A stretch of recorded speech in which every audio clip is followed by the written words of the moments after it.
Okay, welcome viewers to another episode of the Pew and the Pulpit from the Anglican Church of the Holy Spirit, 3840 Bronx, New York. Today, I have with me in the studio Dr. Somechukwu Onoha. Doctor, you're welcome. Thank you, Reverend. We thank God for bringing you here today. And we're going to have and discuss another important topic concerning our health, which in the last episode we've been talking about different things, but today we're going to talk about a topic called dementia. And we're going to look into it and see how it comes, what precipitates it, and what can we do to slow it down. So doctor will be giving us a general overview. First of all, doctor, I want you to tell us what dementia is all about. Thank you very much, and welcome viewers. Dementia is a serious medical condition of the brain. In this condition, there is an impairment or disturbance of our decision making, our daily function, our memory, our mood, and our behavior. Dementia affects mainly people of increasing age. So as we get older, the risk of dementia is greater. Some people with some disease conditions, for example, Down syndrome, and other disease conditions that affect our memory, also lead to increased risk of dementia. Dementia itself is an old disease condition. It dates back to the 16th century, where the Latin word described demens, which means out of your mind. But in our contemporary world, the first diagnosis of it was made by Alois Alzheimer's. Alois Alzheimer's is a psychiatrist in Germany, and it was around the early 1900s, specifically 1906, in West Germany, when we had the East and West Germany. During a conference that he described a lady in the 50s, in her 50s, who had paranoid ideations, abnormal thinking, who was later on diagnosed with dementia. From that time till now, this disease condition has continued to plague mankind. And in summary, in dementia, the brain function deteriorates. There's an abnormality in our neuronal function, specifically acetylcholine in the brain, the level is reduced. This is one of the main things that lead to this impairment or dementia. All right, doctor, you know, today back at home in Nigeria, when somebody starts behaving abnormally, they will always address it, or, you know, say it's either some native people, either our brothers or our relative, our kinsmen, they just, you know, hinge it on somebody. But without knowing that a chemical in the brain is also a contributing factor to this. So now that you have given us a working definition of what dementia is all about, what actually are the causes? What caused these people to have dementia, to develop this sickness called dementia? What causes it? Thank you very much for that. And especially our intro is what I like so much. People attributing known disease conditions to be things that are coming from external or supernatural forces. So dementia here in America affects about 6 million people. And it's projected that in the next 30 years, by 2050, about 13 million people will be affected by dementia. It gulps around $270 billion to treat dementia each year. And about 11 million caregivers, including health professionals, are involved in the care of people with dementia. So you see, it's an enormous disease condition. What are the causes? Dementia itself could be primary, or what we say dementia is occurring due to no other reason. And sometimes dementia is secondary. So some other disease condition in the body is leading to this dementia.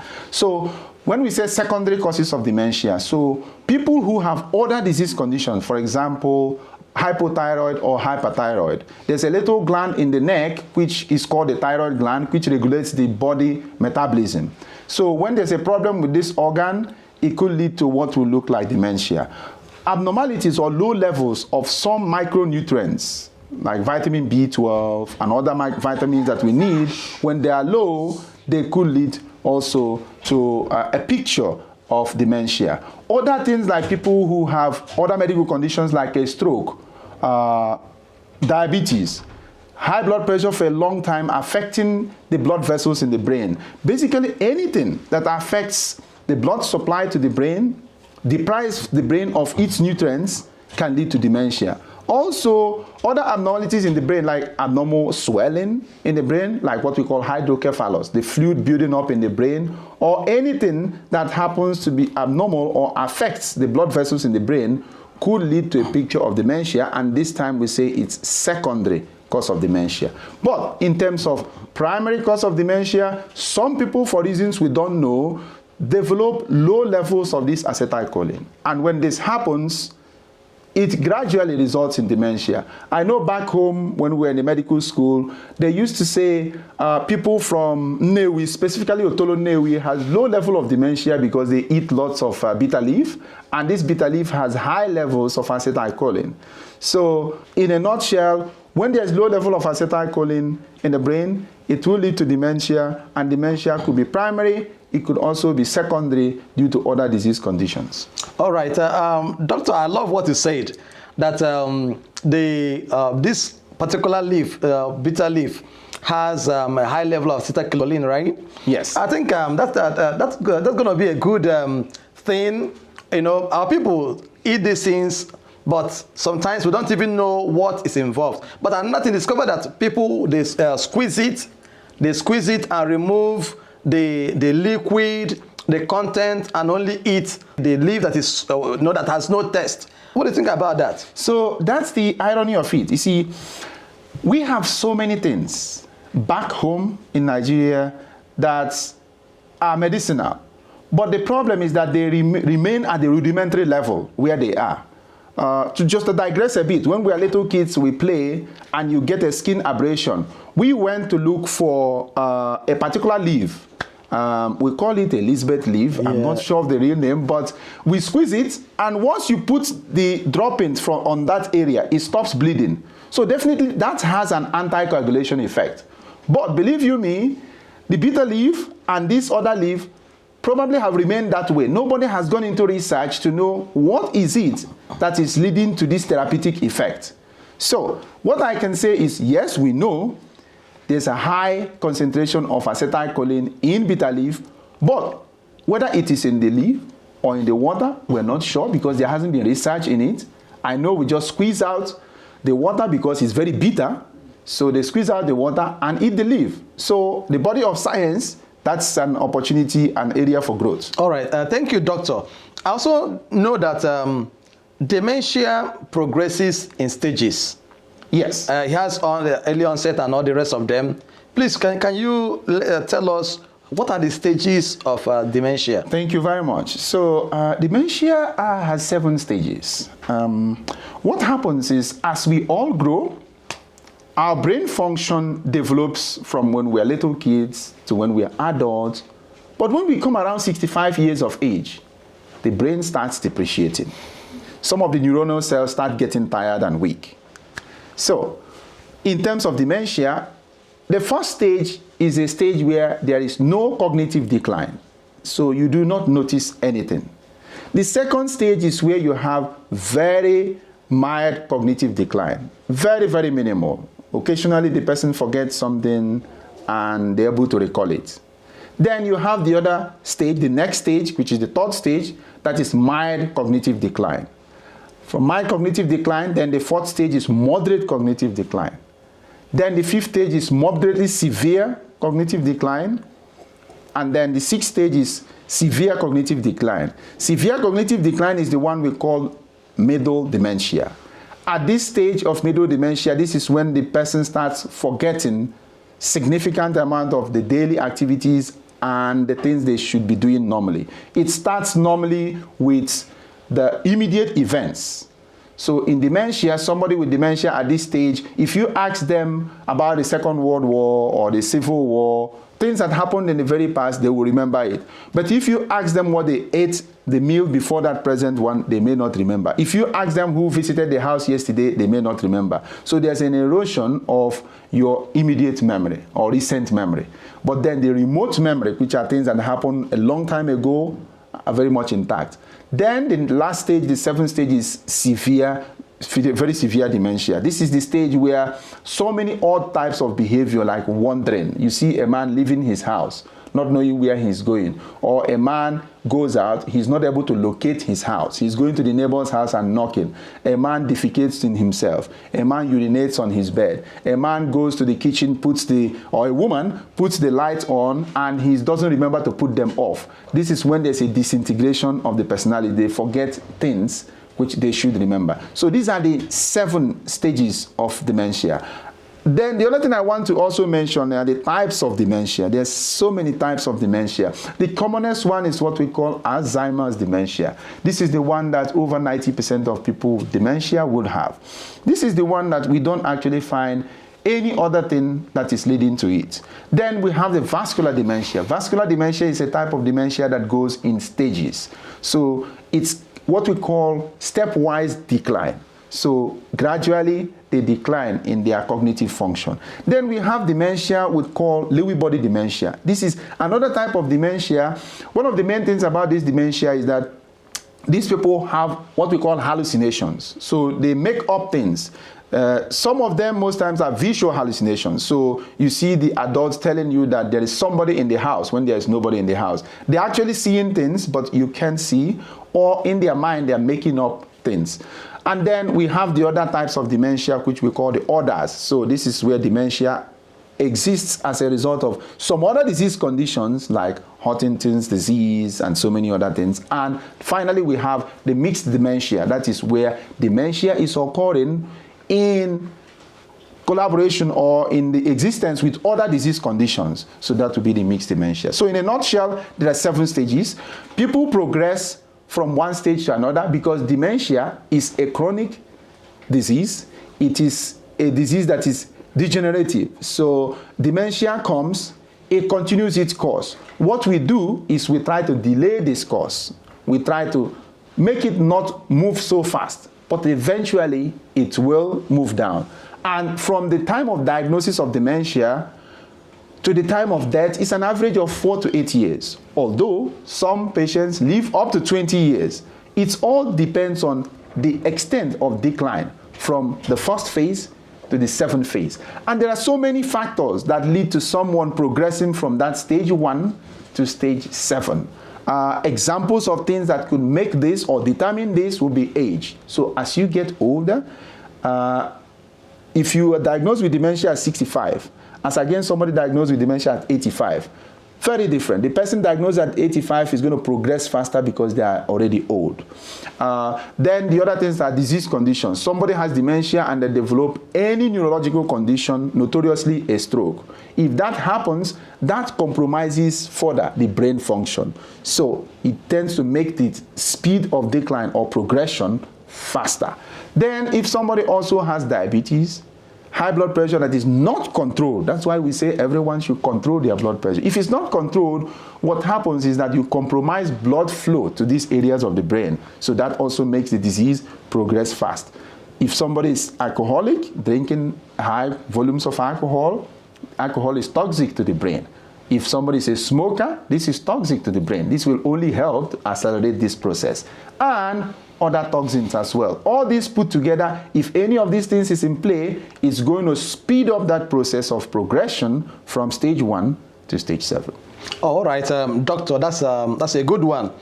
You know, I think our people need to be reoriented concerning their thinking because I discovered that once somebody starts having dementia, because there's no enough medical facilities back home, people tend to attribute it to several things. So our people should try as much as possible to know what is the cause. Let us not every time attribute any sickness to something, either local, people attacking you. Sometimes it's not. Let us, it's important. So, doctor, please, now that you told us about the stages, what about the symptoms? What are the signs and symptoms that somebody is having dementia? Okay, I will break it down. So in dementia, we say there are the A's of dementia. A's means most of the things that you're going to see will be things that, you know, in medical parlance, the doctor, or when you go among the medical personnel, they are saying things, so many words that start with A, and they all look the same and confusing. So in terms of our diagnosis, we go this way. Symptom, which is what you, the patient, complain. Signs, what we, the doctors, find out. Symptom, when you come, most times in dementia, it is the caregiver that will give the complaint. The person who has dementia may tell you there is no problem because they do not recognize the fact that they are forgetting things. So the caregiver is the person that will say, look at what he's doing. Sometimes they might admit to some of them if so obvious, but you know, we're embarrassed if we have to say that we don't remember the names of our kids or names of our grandkids. It's so embarrassing. So nobody will want to admit that. So in terms of the symptom, so the caregiver or patient may admit to memory decline. They will admit to difficulty making decisions, managing their finances, or moving around in their environment. There will be decline in their acumen or ability to do their job. People at work will say they are making mistakes and so on. Then in terms of symptoms, what do we see? So we go this way. We say there's amnesia. So there's difficulty with memory. We can't remember things. I said earlier, it's more of immediate memory or recent memory. Then we have agnosia. So abnormality of sensation. We are not able to perceive or sense things very well. Apraxia. So difficulty with function. So we are not able to function very well. Aphasia, so some people might have abnormality of speech. Apathy, so we may lose interest in the things that we normally do. And this is sometimes is confused with depression. They might feel somebody is depressed, not knowing that he's having dementia. And disorientation. This will be the things that you see. And in terms of diagnosis, when you come, we take this history from you, we do the examination, and we do some tests. Most of the tests we do the blood tests. We try to rule out problems with any toxin like alcohol. We want to rule out that being poisoned by anything that is affecting your brain. We want to make sure your thyroid gland is normal, levels are normal. We want to make sure you're not having any problem with your kidney or your liver that is sending toxins to the brain. We do a CT scan of the brain or an MRI to look at the brain. Most times in dementia, what happens is the brain atrophies, so the brain goes down in size. And we also do psychological testing, where the commonest one is what we call mini cog. You go and the doctor asks you to draw a clock, put the numbers there, and they ask you to tell you 3 items and ask you to recall it, and we put it in a chart. These things put together help us to make the diagnosis. All right, doctor, I know that we don't have much time left. I know if we have much time, we would have talked about the diagnosis, the complications. But in a nutshell, can you just give us advice? What advice do you give us as when people are going through this dementia? What do we need to do, or what do we need to know? So first thing we have to know is what we call the don'ts. So somebody has dementia, you know they have a problem with their memory, remembering things. So first thing is, do not argue with them. Don't argue. Don't tell them they are wrong. Don't tell them about dead relatives or any information that will be upsetting to them. Then support them. Caregivers, we tell them most times it's a high caregiver burden for people who care for demented patients. So we tell them to also seek help themselves. If you see that you're taking care of someone who has dementia and you're being burnt out, seek for help, because you don't want to break down when your loved one is also breaking down. Then the other thing is in terms of what we eat. Be mindful of toxins that we eat. We should control our blood pressure. If you're diabetic, watch your blood sugar. And also, if you notice any signs of memory decline on any of your relatives, seek medical help as quickly as possible. All this put together will sensitize all of us, and we will know at least the telltale signs. Once we see that we are forgetting things, we will bring that to the attention of the healthcare worker. Finally, I have to tell you, dementia is not part of the aging process. That you are getting old does not mean you forget yourself. All right, thank you so much, doctor. Thank you, viewers. We have come to the end of today's episode. See you again next Thursday Bye-bye for now. Hi, friends. I welcome you. My name is the Venerable David Nwanepe. I am the rector of the Anglican Church of the Holy Spirit here in the Bronx. If you find yourself anywhere around the Bronx, New York City, feel free to worship with us. We worship every Sunday, and we have our Bible studies every Wednesday. For Sunday services, we start our services at 11 a.m. and through 1 a.m. And the address, if you want to locate us, you will locate us at 3840 Seaton Avenue here in the Bronx. The zip code is 10466. 10466. To reach us by phone, you will reach us at 929-944-3424. 929-944-3424. For email us at anglicanchurchoftheholyspirit@yahoo.com or info@anglicanchurchoftheholyspirit.org. Or you can as well visit our website at www.anglicanchurchoftheholyspirit.org. And feel free, call us, come worship with us. We worship every Sunday, and on Wednesday is our Bible study. It starts at 7 p.m. Zoom.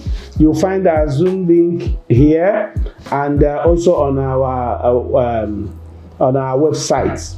Or you can WhatsApp us. We're also on WhatsApp. Our WhatsApp number is 929-944-3424. 3424. That's our WhatsApp number. So reach us, contact us, feel free. For weddings, baptism, our church, we are open. So long as you walk in and accept Jesus Christ, you'll be baptized and you become a member of the faith of Christ. And if you are a member and you are married, feel free. We also offer wedding services. And there are so many packages, revival programs. So you are highly welcome. Thank you.